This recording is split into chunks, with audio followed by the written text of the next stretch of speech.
பேரறிஞர் அண்ணா அவர்கள் சாதாரண சாமானிய மக்களுக்கான அதிகாரத்தை கொண்டு சென்றார்கள். அதனுடைய தொடர்ச்சியாக முத்தமிழறிஞர் கலைஞர் அவர்கள் அதே பாதையில் தமிழ்நாட்டை வளர்ச்சியின் பாதைக்கு அழைத்து சென்றார்கள் என்று சொன்னால் அது மிகையாகாது. பேரறிஞர் அண்ணா சொன்னார், வடக்கு வாழ்கிறது தெற்கு தேய்கிறது என்று. ஆனால் பேரறிஞர் அண்ணா, அதை தொடர்ந்து முத்தமிழ் அறிஞர் கலைஞர், இன்றைக்கு நம்முடைய முதலமைச்சர் தளபதி அவர்களுடைய திராவிட வழி ஆட்சியின் பலனாக வடக்கு வாழ்கிறது தெற்கு தேய்கிறது என்பதை இனி நாம் மாற்றி சொல்ல வேண்டும். தெற்கினால்தான் வடக்கு வாழ்கிறது என்ற ஒரு நிலை இன்று உருவாகி இருக்கின்றது என்றால் அது திராவிட அரசியலினுடைய நீட்சிதான் என்பதை நிச்சயமாக சொல்ல முடியும். இன்றைக்கு திராவிட முன்னேற்ற கழகத்திற்கும் முஸ்லிம்களுக்கும் இடையிலான உறவு மிகவும் தொன்மையானது. பேரறிஞர் அண்ணா அவர்களும் கலைஞரும் திராவிட முன்னேற்ற கழகத்தினுடைய ஆரம்ப காலகட்டத்தில் அதிகமான கூட்டங்கள் பேசியது முஸ்லிம்களினுடைய மேடையிலே தான். அதனால தான் பேரறிஞர் அண்ணா அவர்கள் சொன்னார்கள், முஸ்லிம்களும் திராவிட முன்னேற்ற கழகமும் எப்படி என்றால் சூரியனும் சந்திரனும் மாறி மாறி வருவது போல சூரியனும் பிறையும் மாறி மாறி ஒன்றாக பயணிக்கின்றது என்று சொன்னார்கள். அதே பயணம் இன்று தொடர்கிறது, இனியும் தொடரும். மறக்க முடியாத ஒரு நிகழ்வு.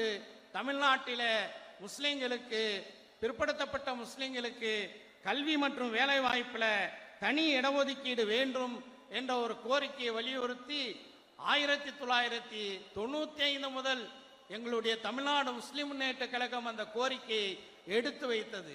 அதை நிறைவேற்றி தந்தவர் 3.5 விழுக்காடு இடஒதுக்கீடை அது எந்த நீதிமன்றத்துக்கு சென்றாலும் கூட அந்த நீதிமன்றங்களினால் ரத்து செய்ய முடியாத அளவுக்கு சிறப்பான தரவுகளுடன் 3.5 விழுக்காடு இடஒதுக்கீடை முஸ்லிம்களுக்கு தந்தவர் முத்தமிழறிஞர் கலைஞர், திராவிட முன்னேற்ற கழகம் என்பதை நிச்சயமாக மறக்க முடியாது.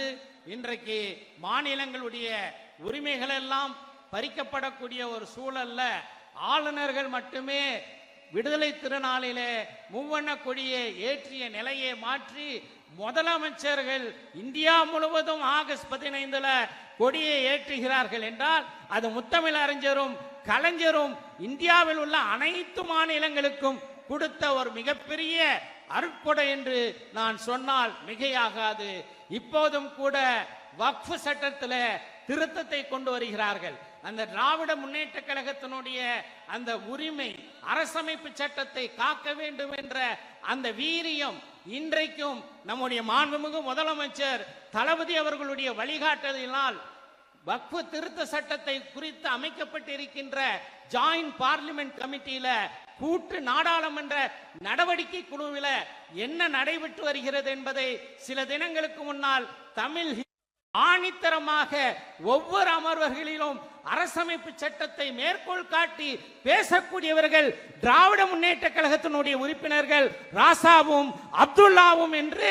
பாதகம் செய்பவரை கண்டால் நாம் பயங்கொள்ளலாகாது பாப்பா, மோதி மிதித்து விடு பாப்பா, அவர் முகத்தில் உமிழ்ந்து விடு பாப்பா.